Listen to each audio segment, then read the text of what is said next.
மலை மனிதர் புரொஃபசர் கம்பீர் சிங் யோன்சோன், பத்மஸ்ரீ 2026.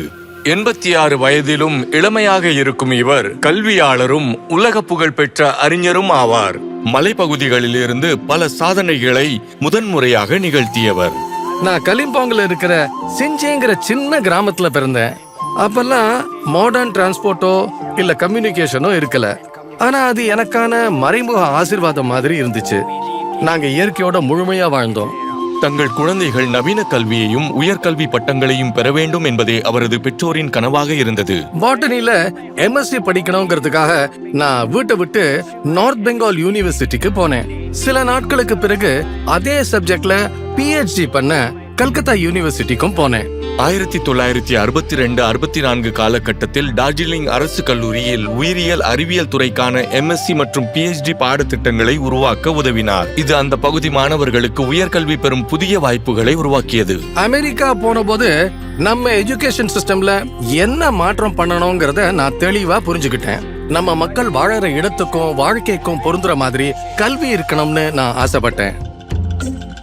டார்ஜிலிங் மலைப்பகுதியில நான் ஆரம்பிச்ச ஃபாரஸ்ட் கன்சர்வேஷன் மூவ்மெண்ட் போது இமயமலையை காப்பாத்துறது இந்தியாவை காப்பாத்துறதுக்கு சமம்னு நான் எப்போதும் சொல்லிக்கிட்டு இருந்தேன்.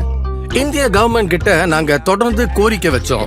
கடைசியில கிழக்கு இமயமலையோட சிங்கலீலா நேஷனல் பார்க்கும் நியோரா வேலி நேஷனல் பார்க்கும் பயோஸ்பியர் ரிசர்வ்ஸா அறிவிக்கப்படுறதுல நாங்க வெற்றி அடைஞ்சோம்.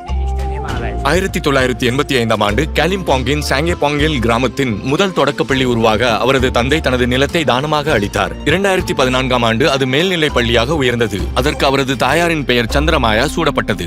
இன்னைக்கு இந்த அவார்டு வாங்குறது பெருமையா இருந்தாலும் என் பெற்றோர்களையும் என் சகோதர சகோதரிகள் நிறைய பேரை நான் நினைச்சு பாக்குறேன். ஏன்னா இன்னைக்கு நான் இந்த அவார்டு வாங்குறத அவங்களால பார்க்க முடியல. புக்ஸ் எனக்கு பெரிய மோட்டிவேஷன் கொடுக்குது. புக்ஸ் மூலமா எனக்கு நிறைய விஷயங்கள், புது சிந்தனைகள் கிடைக்குது. அதே போல என் மனைவியும் என் குடும்பத்தாரும் எனக்கு தொடர்ந்து ஊக்கம் கொடுக்கறாங்க. காலிம்போங்ல அவரோட timber economics model sustainable low maintenance eco friendly வாழ்வாதாரத்தை உருவாக்கிச்சு. தன்னோட கருத்துக்களை செயலாக்கணுங்கிற நம்பிக்கையோட 1981 அறிவியல் அடிப்படையிலான கல்வியை ஊக்குவிக்க ஹிமாலயன் சயின்டிபிக் இன்ஸ்டிடியூட்டை நிறுவினாரு.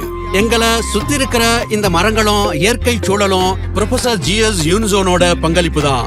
ப்ரொஃபசர் யோன்சோன் ராத்திரி 12 மணி வரை படிச்சுட்டு அப்புறம் 3 மணி நேரம் ஓய்வெடுப்பாரு. அதுக்கப்புறம் கலிம்போங்ல இருக்கிற கலிம்போங் சுமிக்கு 3 மணி நேரம் டிராவல் பண்ணி போவாரு.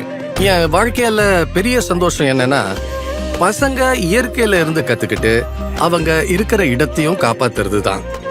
அவங்களுக்கு நான் சொல்றது ஒன்னே ஒண்ணுதான், யாரும் கூட இல்லைனாலும் நீ தனியா முன்னே போ, தனியாக முன்னேறு.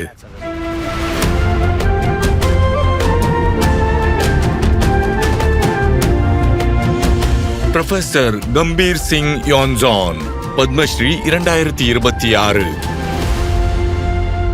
கோடி கோடி நமஸ்காரம்.